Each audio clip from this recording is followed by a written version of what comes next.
Hello Wong's and lovers, स्वागत है आप लोगों का फलक तक की जान में। आज मैं आप लोगों के साथ एक और नई फैन फिक्शन शेयर करने वाली हूँ। एक Wong's and thrilling fan fiction होने वाला है। बाकी कहानी आप लोगों को सुनते सुनते ही पता चलेगा, तो प्लीज़ कहानी को स्टार्ट करते हैं और मेरे साथ सुनते रहो। डिज़ायर ये एक ऐसी चीज़ है या फिर एक ऐसे शब्द है जो कि इंसान को उसके कंफर्ट जोन के बाहर ले आता है और उसे हर वो काम करने को मजबूर करता है जो कि वो डिज़ायर करता है। और ये डिज़ायर सिर्फ और सिर्फ फिजिकल तक सीमित नहीं होता, ये तो उस हर एक फील्ड में अप्लाई होता है जिसके इंसान का आकांक्षा होती है, जो इंसान करना चाहता है, जिसके बारे में जानना चाहता है। सबसे बड़ी डिज़ायर होती है इंसान की नॉलेज, इंसान की जानने की क्षमता। और इसी जानने की डिज़ायर में आज इंसान को कहाँ तक कहाँ पहुँचा दिया। चाहे वो आसमान तक हो या फिर गहरी समंदर, आज कहीं भी जाने से इंसान नहीं कतराता, सिर्फ और सिर्फ अपने डिज़ायर को सेटिस्फैक्शन करने के लिए। चाहे वो एलियन के लिए अपना अभियान चलाना हो और एलियन को ढूंढ निकालना हो, या फिर गहरे समंदर में जाकर समंदर की गहराई को जानना और अजीब अजीब प्राणियों के बारे में जानना हो, हर जगह ये डिज़ायर ऑफ नॉलेज अप्लाई होता है। अगर किसी इंसान के अंदर किसी चीज़ को जानने की डिज़ायर हो जाए तो ना ही वो डिज़ायर उस इंसान को सोने दे सकता है और ना ही खाने दे सकता है, हर वक्त उसी चीज़ के बारे में सताते रहता है। बिल्कुल ऐसा ही एक जीता जाता उदाहरण है हमारे कैप्टन हैंगॉक जुन, जो कि बचपन से ही इन ओशियन के गहराइयों को जानने के बारे में बहुत ही ज़्यादा डिज़ायर रखता था, जिसने अपनी 20 साल की उम्र में ही अपना कॉलेज कंप्लीट कर लिया था। आज वो एक बहुत ही बड़ा साइंटिस्ट है, ना ही उसकी बराबरी में कोई आ सकता है और ना ही कोई उससे कंपटीशन कर सकता है। हैंगॉक जुन एक अलग ही लेवल का साइंटिस्ट था। अगर वो किसी भी चीज़ को ढूंढने के लिए ठान ले तो वो इस चीज़ के बारे में पता लगाकर ही छोड़ता है। जब तक कि उसे उस चीज़ के बारे में पता ना चलता तब तक वो खाना पीना सोना सब कुछ छोड़ देता है। लन वांग जी की किसी चीज़ को जानने की इच्छा इतनी बुरी तरह से लत लग गया था कि वो अब इससे बाहर ही नहीं आ सकता था। अपने बहुत ही यंग एज में उसने ऐसे कई सारे इन्वेंशन किया था जिसके लिए उसे डॉक्टर उपाधि दिया गया था। कई सारे बड़े बड़े रिसर्च इंस्टीट्यूट हैंगॉक जुन के साथ कॉन्ट्रैक्ट करने के लिए और उसके साथ काम करने के लिए लाइन में लगे रहते हैं, लेकिन हैंगॉक जुन को इसके बारे में कोई फ़र्क नहीं पड़ता। उसे तो बस वो एक ही चीज़ ढूंढ के निकालना है। बचपन से ही हैंगॉक जुन को समंदर से एक अलग ही लगाव था।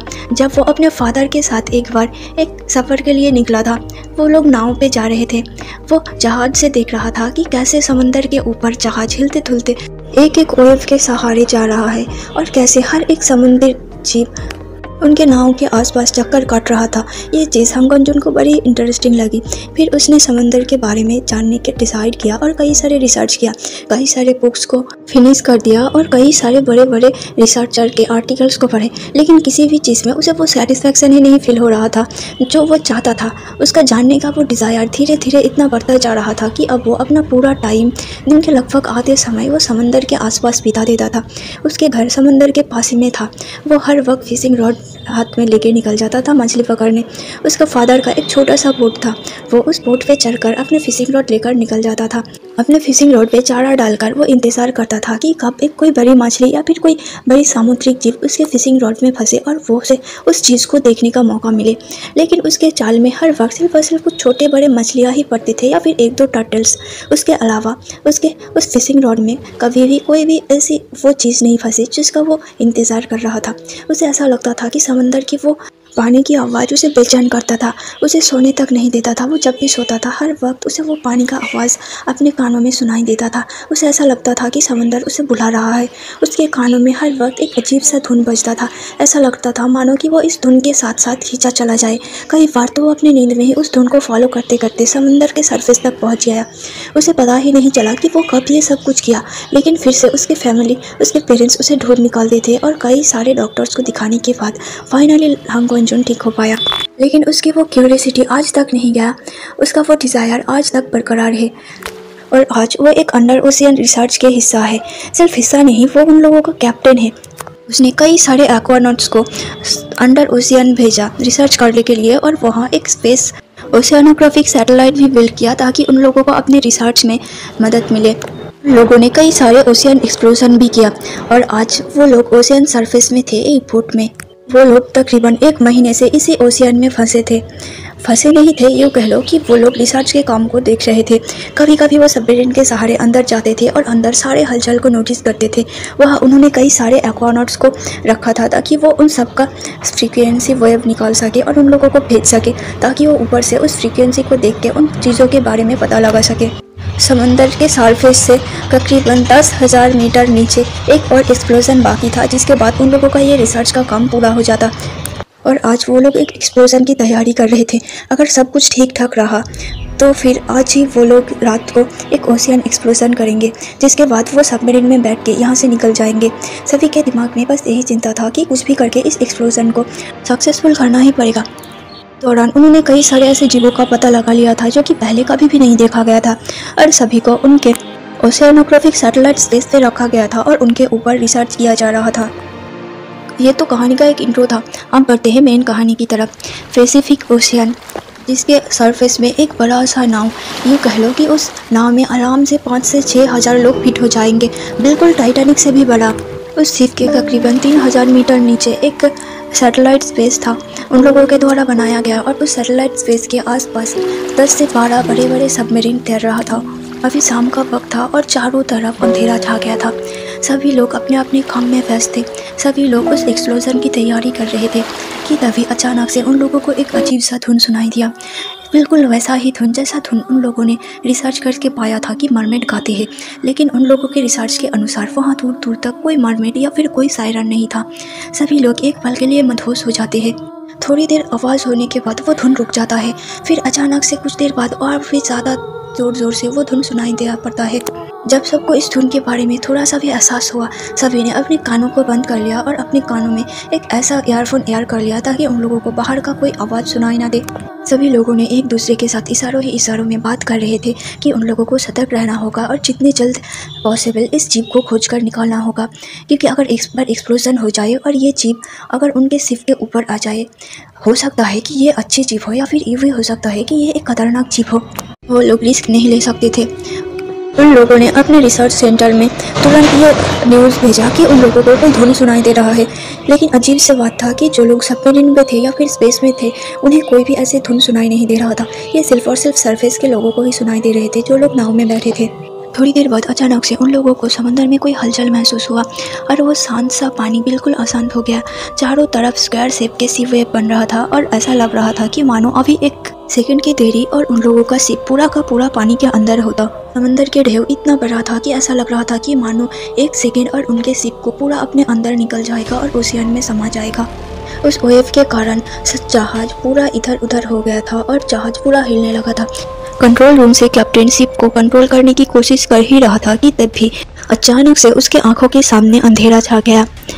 अचानक से कोई पीछे से खतरनाक चीज़ उसके ऊपर हमला कर देता है।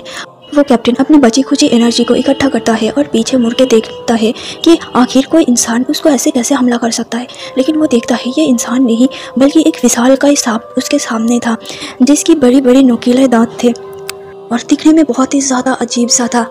उस चीज़ ने कैप्टन पर पीछे से किसी नुकीले चीज़ से वार किया था, जिसकी वजह से कैप्टन की रीढ़ की हड्डियाँ टूट गया था और उसके पीछे से खून निकल रहा था। लेकिन वो होता है ना कि जो इंसान डूब रहा होता है, अगर उसे एक मिट्टी का भी सहारा मिल जाए तो उसी के सहारे वो अपना पूरा जोर लगा देता है ताकि वो जी सके। कैप्टन भी बिल्कुल वैसा ही करता है। वो अपनी पीठ पर एक हाथ देता है और वहाँ से भागने की कोशिश करता है। वो ठीक से खड़ा भी नहीं हो पा रहा था, लेकिन इससे पहले कि वो वहाँ से भाग पाता, उस चीज़ ने उसके पेट में फिर से अपना एक नाखून भोंका, जिसकी वजह से उसके पेट के पूरे अंतरिया बाहर आ गया और कैप्टन ने वही दम तोड़ दिया। उधर बाहर रिसर्च मैनेजर शिप के सभी लोगों को शांत करने की कोशिश कर रहा था ताकि जो भागदौड़ मचा हुआ है इस समुद्री तूफान की वजह से वो कम कर सके और ज़्यादा से ज़्यादा लोगों को बचा जाए। बाहर एक बहुत ही बड़ा सुनामी आया था, जिसकी वजह से सभी लोगों को लगा कि शिप अभी डूबने वाला है और पूरे शिप में हलचल मच गया था।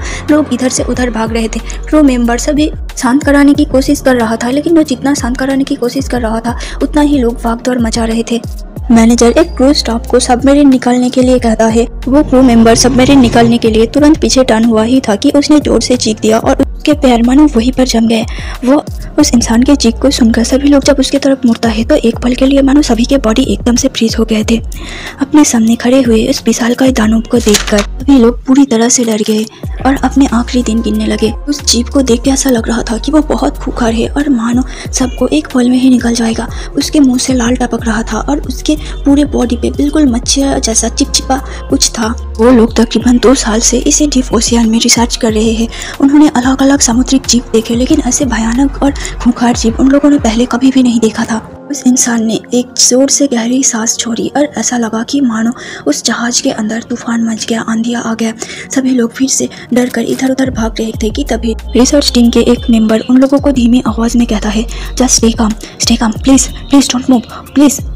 सभी लोगों को इमरजेंसी के लिए ट्रेनिंग दिया गया है ना, सभी बस मैं जो कह रहा हूँ मेरे स्टेप को फॉलो करो और अपनी ट्रेनिंग को याद करो, और हाँ कोई भी आवाज़ नहीं करना प्लीज़। सभी लोग उस जिम मेंबर के बातों को सुन के बिल्कुल वैसा ही करने लगा था जैसा कि वो कह रहा था। लेकिन वो होता है ना कुछ बदमाश बच्चे जो हर वक्त क्लास में प्रेयर के टाइम सभी लोगों को परेशान करता रहता है। यहाँ भी कुछ ऐसा ही लोग थे। वो लोग उन लोगों को बातों को इग्नोर करके इधर उधर भागने की कोशिश कर रहा था और हल्ला मचा रहा था कि तभी एक और मॉन्स्टर आ गया और उसके ऊपर हमला करके उससे जिंदा निकल गया। सबकी आंखों के सामने मंजर इतना डरावना था कि मानो सबकी रूह तक को कपा ले गया। इतना शौक उन लोगों के लिए काफ़ी ज़्यादा ही था कि तब भी उसके ऊपर अचानक से उन लोगों के सामने कई और दानव झुंड बनाकर आने लगे। पहले जो क्रिएचर उन्होंने देखा था उसका सिर बिल्कुल मछलियों जैसा दिखने में था और इंसान और मछली का कॉम्बिनेशन, लेकिन अब जो दानव धीरे धीरे आ रहे थे ये बिल्कुल सांप जैसे है, लेकिन सांप से भी भयानक था। इसके नुकीले भेड़िए जैसे खूंखार दांत थे और बॉडी बिल्कुल सांप जैसे थे। अब तो वहाँ खड़े सभी इंसान अपनी ज़िंदगी की सारी उम्मीदों को छोड़ दिया और अपने आखिरी सांसों के लिए ऊपर वाले से विनती करने लगा। सभी अपने अपने फैमिली मेंबर्स को याद कर रहे थे और शायद मन ही मन उन लोगों को एक आखिरी बार ना देखने के गम में उन लोगों को सॉरी बोल रहे थे। शिप के बाहर ये सारे शोर शराबा शिप के अंदर तक जा रहा था। शिप के अंदर एक विशाल रूम में कई सारे लोगों का मीटिंग हो रहा था। सभी लोग कुछ इम्पोर्टेंट थिंग को लेकर डिस्कशन कर रहे थे कि तभी इस शोर शराबे से उन लोगों में से एक ने अपने असिस्टेंट को ऑर्डर दिया कि जाओ और बाहर देख के आओ कि अचानक से ऐसा क्या हो गया। उस इंसान ने दरवाज़ा खोल के बाहर झांकने की कोशिश किया कि तुरंत उसने दरवाज़ा लगा दिया। उसके ऐसे एक्शन को देखकर सभी लोग शॉक हो गए और सब लोग देखने के लिए बाहर निकले। अचानक से बाहर चिल्लाने चीखने की आवाज़ और भी ज़्यादा बढ़ गया और सभी लोग अब क्यूरियस हो गए और देखने के लिए बाहर चले आए। सभी लोग जब बाहर आए तब अपने आंखों के सामने ऐसा मंजर देख के वो लोग भी डर गए। लेकिन भले ही वो लोग जितने भी ज़्यादा डरे हुए हो, वो लोग अपने डर को वैसे लोगों को दिखा नहीं सकता। वो लोग इस प्रोजेक्ट के हेड थे और अगर वही ऐसे डरेंगे तो उनके सारे क्रू मेंबर और स्टाफ्स का क्या होगा। गुंजन अपने असिस्टेंट सो यांग के साथ बाहर आके और उस जीप को देख के पूछने लगा कि ये क्या है। तभी उन लोगों को देखकर वो जीप फिर से अपना वो धुन गाने लगा और अपने फुल बॉडी में आ गए। सभी लोग अब जिस चीज़ को इतने टाइम से अलग अलग मॉन्स्टर समझ रहे थे वो कोई अलग अलग मॉन्स्टर नहीं थे या फिर कोई मॉन्स्टर के झुंड नहीं था, ये तो एक ही मॉन्स्टर था। उस जीप के अपर बॉडी पूरे इंसान जैसा थे, लेकिन हैरानी की बात है कि उसका स्किन, उसका चमड़िया पूरे सांप जैसा था। ऐसा लग रहा था कि वो सांप और इंसान का मिक्सचर है। उसके दोनों हाथ बिल्कुल भेड़िए जैसा था और उसके पैरों की जगह बड़े बड़े टेंट्रिकल्स निकल रहा था बिल्कुल ऑक्टोपस जैसे, और उसके सिर से बालों की जगह बड़े बड़े सांपों की जैसे आकृति था। ऐसा लग रहा था कि मानो कोई खूंखार सांप और भेड़िए की मिश्रण है। उन लोगों ने इतना रिसर्च किया लेकिन ऐसी जीप पहले कभी भी अपने लाइफ में नहीं देखा कि तभी हंगवनजुन का असिस्टेंट सु यांग उसको देखता है और सम्मोहित हो जाता है। सभी लोग अपने हैरान भरी आंखों से उस जीप को देख रहा था। वो जीप भी एक टक लगाए उन लोगों को देखता जा रहा था। ऐसा लग रहा था कि मानो वो जीप अभी तक इसी इंतजार में था ताकि ये लोग बाहर आए। वो लोग जिस बारे में रिसर्च कर रहे थे उस रिसर्च के हेड था वेन रूहान। उसने बहुत सारे पैसे इन्वेस्ट किया था, तब जाके इस रिसर्च को स्टार्ट किया गया था। वेन रूहान भी उन लोगों के साथ उस मीटिंग रूम में शामिल था और बाहर आ गया था देखने के लिए। वो जब उस जीप को देखता है तो अपने थ्रिलिंग भरे आवाज़ से कहता है, हाँ ये क्या है, मैंने मेडूसा देखा है लेकिन ऐसी जीप कभी भी नहीं देखी। वाह, हमने तो हिस्ट्री क्रिएट कर दिया। हाँ, ऐसी जीप अगर हम दुनिया के सामने लाएंगे, सोचो हमारी कितनी ज़्यादा वाहवाही होगी, हमारे नाम पूरी दुनिया में रोशन हो जाएगा। हाँ, हम इस पर एक्सपेरिमेंट कर सकते हैं। वेन रूहान बहुत ही ज़्यादा खुश था और अपने एक्साइटमेंट में ये सब कुछ बोल रहा था कि तभी उसे याद दिलाते हुए हंगवनजुन के असिस्टेंट सु यांग कहता है कि सर, आप शायद भूल रहे हो कि हम कहाँ खड़े हैं। आप पहले यहाँ से बचकर तो जाओ, फिर आप दुनिया भर में अपना नाम रोशन करना। पहले हमें इस जीव के हाथों से बचना होगा, वरना कहीं ऐसा ना हो कि इतिहास के पन्नों में आपका नाम ये बोलकर स्मरण किया जाए कि आपको इस जीव ने मार दिया, ना कि ये बोलकर कि आपने इस जीव को आविष्कार किया था। सु यांग को बातों को सुनकर वेन रूहान को गुस्सा आता है और वो कहता है, तो तुम लोग जानते नहीं हो, इतनी सारे टेक्नोलॉजी है, इसे तो हम काबू करके ही रहेंगे। ये बोलकर वेन रूहान अपने सेक्रेटरी को बोलते हैं कि जल्दी से सबमरीन और ओशियन स्पेस वालों को न्यूज़ दो और उन्हें कहो कि जो कुछ भी सामान है यहाँ हमारी सेफ्टी के लिए भेजा जाए और इतना मजबूत जाल नेट भेजा जाए ताकि हम इस मॉन्स्टर को एक पल में पकड़ सके। उन लोगों को और भी ज़्यादा फोर्स भेजने को बोलो, हमें मदद की ज़रूरत है। वेन रूहान की सेक्रेटरी तुरंत वहां से चले जाते हैं और अपने लैपटॉप निकालकर उन लोगों के साथ संपर्क करने लगते हैं। हंगवनजुन ने भी अपने कई सारे स्टाफ को ऑर्डर दे दिया था ताकि वो कंट्रोल रूम के साथ अपने कनेक्शन को किसी भी हालत में बनाए रखे और चाहे ज़्यादा से ज़्यादा हेल्प उन लोगों से मांग सके।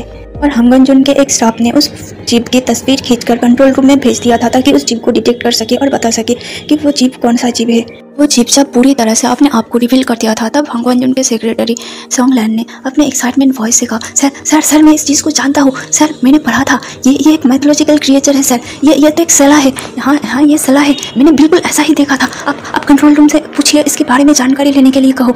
सभी लोग अब हैरान भरी नज़र से उस जीप की तरफ देख रहा था जो कि अब किसी को हार्म करने की बजाय एक टक लगाए हुए उन लोगों को देख रहा था, मानो कि वो अपनी सारी सिचुएशन को ऑब्जर्व कर रहा है और ज़रूरत पड़ने पर वो अपने आप को हमले के लिए प्रिपेयर कर रहा है। और ऊपर से वो एक धुन गुनगुना रहा था। सभी लोगों को वो आवाज़ तो सुनाई दे रहा था लेकिन उस धुन को समझ नहीं आ रहा था। पहले उन्होंने जो धुन सुना था वो धुन किसी को अपने बस में करने का था, लेकिन इस धुन को वो लोग अपने बेहर कानों से सुन रहा था, लेकिन उस लोगों के ऊपर कोई भी असर नहीं हो रहा था। बिल्कुल ऐसा लग रहा था कि मानो वो खूंखार जीव अपने हमले के भावनाओं को भूल गया है और अपने भावनाओं को उन लोगों तक पहुंचाना चाहता है। इतने टाइम में सभी ने सारे हथियार वगैरह सब कुछ कलेक्ट कर लिया था ताकि वो उस जीप के साथ लड़ पाए। एक एक करके सभी क्रू मेंबर्स अपने सारे हथियार को टांग के खड़े हो गए थे। एक क्रू मेंबर ने अपने एक डिजिटल गन लेकर उस जीप की तरफ हमला किया, लेकिन गोलियों से उस जीप को कोई फर्क नहीं पड़ रहा था। ऐसा लग रहा था कि मानो गोलियां उसके लिए एक छोटा सा खेल है। जैसे जैसे ये लोग गोलियों की बरसात कर रहा था वो अपने एक एक टेंट्रिकल से उस गोली को पकड़ रहा था और उन लोगों की तरफ ही फेंक रहा था। देखते ही देखते उन लोगों के शिप के पीछे कई सारे सबमरीन आ पहुंचा और उनमें से कई सारे गार्ड्स बाहर निकले और उन लोगों को मदद करने लगे। वो सारे अब उस सिला के तरफ हथियार ताने हुए खड़े हो गए थे और उसकी तरफ हमला कर रहा था, लेकिन जो सिला अब तक खूंखार होकर सभी लोगों को मार रहा था, खून की नदियां बहा दिया था, वो अब चुप था। अपने ऊपर हुए हमले का सिर्फ और सिर्फ डिफेंस कर रहा था। वो उन लोगों के ऊपर बैक फायर नहीं कर रहा था। बिना कहे वह हंगन जुन को ये चीज़ अजीब लगा। हंगन जुन सिर्फ एक अच्छा साइंटिस्ट ही नहीं था, वो एक बहुत ही अच्छा इंसान भी था। उसने जानवर की भाषा कैसे बोला जा सके इसका प्रैक्टिस किया था। लगभग ये कह लो कि वो हर एक जानवर की भाषा को समझ सकता था, लेकिन वो इस जीव के साथ बातें करने की कोशिश कर रहा था, लेकिन वो जीव इसकी भाषा को नहीं समझ रहा था और ना ही हंगन जुन उस जीव की भाषा को समझ पा रहा था। हंगन जुन ने जितना भी समझा था उसे ये पता चला था कि ये जीव है तो खूंखार, लेकिन वो सिर्फ अपने सेल्फ डिफेंस के लिए खूंखार है, अदरवाइज वो किसी को हार्म करना नहीं चाहता। और जब से ये लोगों को खबर आया है उसने तो एक भी इंसान पर हमला नहीं किया, लेकिन ये लोग उस पर हमला कर रहे हैं। देखते ही देखते एक गार्ड ने उसके ऊपर एक बहुत बड़ी गान लेके फायरिंग किया और साथ ही साथ कुछ गार्ड उस जीप के ऊपर बम फेंकने लगा, जिस वजह से वो जीप पूरी तरह से घायल हो गया और वो अब अपने ट्रू सेल्फ में आ गया। उसका आंखें धीरे धीरे लाल होने लगा और वो गुस्से से दिल मिला लेने लगा। उसने देखते ही देखते एक साथ 3-4 गार्डों को निकल गया। सभी लोग जब थोड़ा सा नोटिस करते हैं कि ये जीप थोड़ा सा कमज़ोर पड़ गया है, तब भी वेन रूहान अपने सारे टीम मेंबर्स को ऑर्डर देते हैं कि पकड़ लो इसे। उन लोगों ने कई सारे डिजिटल नेट को प्रिपेयर करके रखा था ताकि वो उस डिजिटल नेट में उस सिला को पकड़ सके। वो लोग सिला पर हमला करने ही जा रहे थे कि तभी हंगन जुन ने कहा, रुको, उसे मत मारो, वो दिख नहीं रहा कि वो हम पर हमला नहीं कर रहा है। जब हम उस पर हमला कर रहा है वो सिर्फ और सिर्फ अपने आप को बचा रहा है, वो सिर्फ और सिर्फ सेल्फ डिफेंस कर रहा है। उसे अपनी जगह जाने दो, वो वापस चला जाएगा। ऐसे किसी भी जीव को परेशान नहीं कर सकते, ये हमारा रिसर्च का हिस्सा नहीं है। वेन रूहान कहता है, हंगन जुन देखो, मैं मानता हूँ कि तुम इस रिसर्च के चीफ हो, लेकिन मैंने इन्वेस्ट किया है और ये मत भूलो कि इसे हम क्यों छोड़े। हमने इसके जैसा कई सारे जीवों को पकड़ा है और उस जीवों को तो तुमने छोड़ने के लिए नहीं कहा। हंगन जुन कहता है कि मैंने नहीं कहा, क्योंकि उन लोगों के ऊपर एक्सपेरिमेंट करके उसे छोड़ दिया जाएगा और इसे लेकर कहा एक्सपेरिमेंट करोगे क्या? हमारे लैब में इतनी जगह है कि हम उसे लैब में ले जाकर एक्सपेरिमेंट कर सके। रूहान कहता है कि कौन कहता है कि इसे उस लैब में ले जाया जाएगा, इसे तो मैं अपने लैब में लेके जाऊंगी और तुम नहीं जानते मेरे लैब में कितने सारी जगह है, बिल्कुल इसके लिए फिट हो जाएगा। वांग जी फिर भी उन लोगों को मना करता है ताकि वो उस जीप को ना पकड़े। तभी वेन रूहान के सेक्रेटरी हंगन जुन को कहते हैं, हंगन जुन, कहीं ऐसा तो नहीं कि आप चाहते हो कि आप अकेला इस जीप को ले जाओ और फिर इसे बेच दो और आप अपना प्रॉफिट कमाओ, इसीलिए बस आप हम लोगों को उलझाना चाहते हो। हंगन जुन को बहुत ही ज़्यादा गुस्सा आया। उसने तुरंत उससे डांटते हुए कहा कि तुमने ऐसा सोचा भी कैसे? तुम अपने लिमिट में रहो और ये मत भूलो कि इस प्रोजेक्ट का चीफ मैं हूँ। आज तक जितने भी रिसर्च किया गया है और जितने सारे जीवों को ढूंढा गया है उस सब में मेरा हाथ है। अगर मैं यहाँ से चला जाऊँ ना तो तुम सब लोग कुछ भी नहीं हो। तभी वेन रूहान कहता है कि ये मत भूलो हंगन जुन कि तुमने हमारे साथ कॉन्ट्रैक्ट साइन किया है कि हम तुम्हारे काम में तुम्हें बाधा नहीं देंगे और तुम भी हमारे काम में हमें बाधा नहीं दोगे। ये लोग उस सिला के साथ जिस तरह से बिहेव कर रहा था, हंगन जुन को बिल्कुल भी यह अच्छा नहीं लग रहा था। उसे ऐसा लग रहा था कि इन कई सालों में वो जिस चीज़ के लिए तड़पा हो वो बस इसी चीज़ है, वो बस इसी चीज़ को ढूंढने के लिए अब तक इतनी मेहनत करता हुआ आया था और आज ये लोग इस चीज़ को पकड़ने की बात कर रहे हैं। हंगन जुन को पता था कि अगर ये जीप एक बार इन लोगों के हाथों में लग गया तो फिर कोई चांस नहीं कि ये बच के वापस आ सके। ये जीप भले ही खूंखार हो, लेकिन ये अपना सेल्फ डिफेंस कर रहा है। लेकिन ये लोग, उसके सामने जो लोग खड़े हुए हैं, वो लोग उस जीप से भी ज़्यादा खूंखार है। अगर एक बार उस जीप उन लोगों के हाथों में लग गया तो वो उस जीप को जीने नहीं देंगे। उसके ऊपर हज़ारों एक्सपेरिमेंट किया जाएगा, उसके हाथ मौत से भी बदतर कर दिया जाएगा। वो जीप हर पल अपने मौत के लिए उन लोगों से भीख मांगेगा, लेकिन फिर भी वो लोग इतना बदतर है कि उसे मौत तक नहीं देंगे। और पता नहीं क्यों इस चीज़ के ऊपर हांग वंजन का एक अलग सा ही सॉफ्ट कॉर्नर बनते हुए जा रहा था। इससे पहले भी उन लोगों ने कई सारे जीवों को पकड़ के अपने साथ ले गया और उनके ऊपर एक्सपेरिमेंट किया, लेकिन तब भी हांग वंजन को ऐसा कभी भी नहीं हुआ। लेकिन आज अचानक से क्यों इस एक जीप के लिए हांग वंजन का हार्ट इतना ज़्यादा पेन कर रहा था।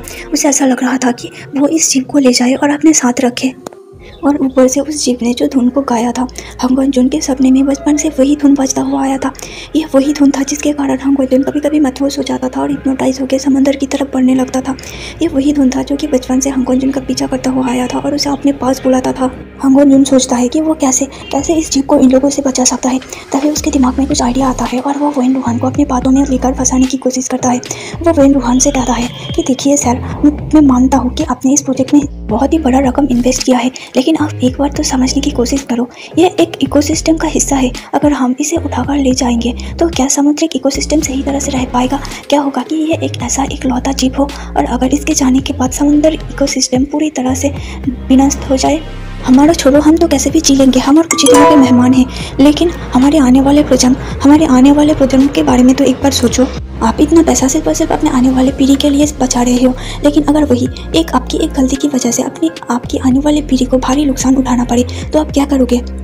रूहान अब हांग वंजन से पूछता है कि तुम क्या कहना चाहते हो।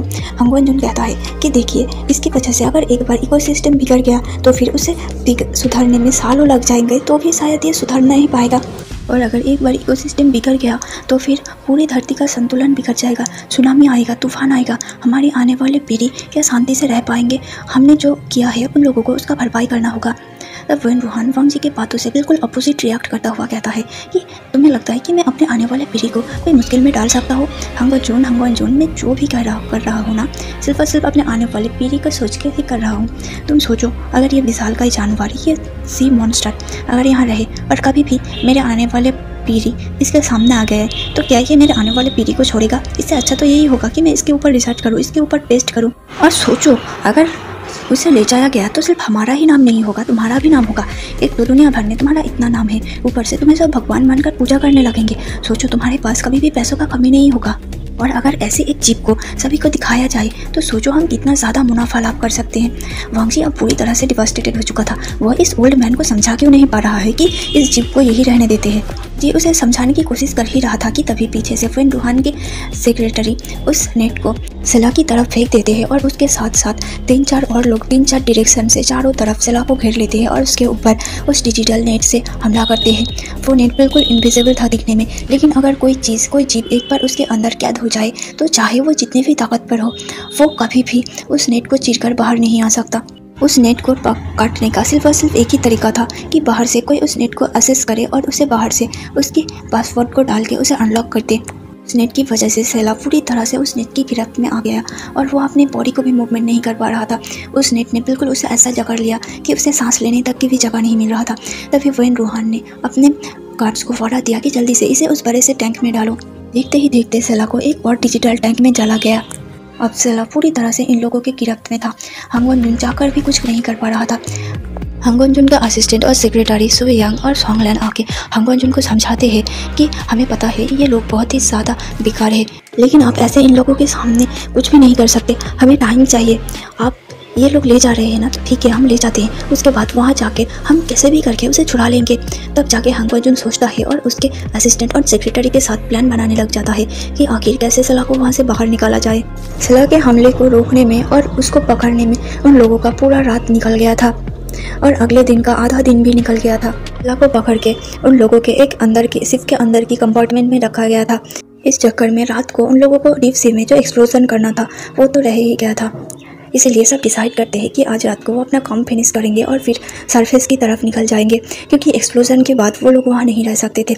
एक्सप्लोजन के फिर से 1 महीने बाद वो लोग यहाँ पे आएंगे और फिर से अपना रिसर्च शुरू करेंगे। अभी एक्सप्लोजन का काम पूरी तरह से हो रहा था और पूरी तरह से वो लोग एक्सप्लोजन के लिए प्रिपेयर हो रहे थे। हांग वनजुन छुपते छुपाते हुए एक बार सिला के टैंक की तरफ जाते हैं। वो देखते हैं कि सिला वहाँ बहुत ही मुरझाए हुए बैठा हुआ था। वो बाहर निकलने की कोशिश कर रहा था लेकिन बाहर नहीं निकल पा रहा था। जब सिला ने हांग वनजुन को देखा तब एक बार के लिए वो भी ठहर गया। हांग वनजुन को उसको देखकर ऐसा लग रहा था कि वो हांग वनजुन से मदद मांग रहा है और हांग वनजुन से कुछ कहने की कोशिश कर रहा है। वो हांग वनजुन उसको देखता है और उसके लैंग्वेज को समझने की कोशिश कर रहा है लेकिन वो समझ नहीं पा रहा था। वो सलाह को इशारा करता है। थोड़ी देर बाद सलाह वही धुन गुनगुनाने हुए लगता है। चलिए आज की पार्ट को यहीं पे ख़त्म करते हैं। ये जो अजीब सा चीज़ जिसको सलाह बताया जा रहा है ये कौन है और आखिर वोंगजी इसके तरफ इतना खिंचाव क्यों महसूस कर रहा है? या वोंगजी उसको बचा पाएगा या फिर फेन रूहान उसको अपने साथ ले जाकर उसके ऊपर एक्सपेरिमेंट शुरू कर देगा? ये सब जानने के लिए आप लोगों को नेक्स्ट वीडियो देखना पड़ेगा। अगर वीडियो अच्छा लगा तो प्लीज़ वीडियो को एक लाइक कर देना और कमेंट करके बताना कि कैसा लगा। और हाँ, जो कोई भी चैनल पे न्यू आ रहे हो प्लीज़ चैनल को सब्सक्राइब कर देना और हमारी फैमिली में जुड़ जाना। फिर मिलते हैं कल के वीडियो में। तब तक के लिए सब लोग सेफ रहना और अच्छे रहना। Bye bye.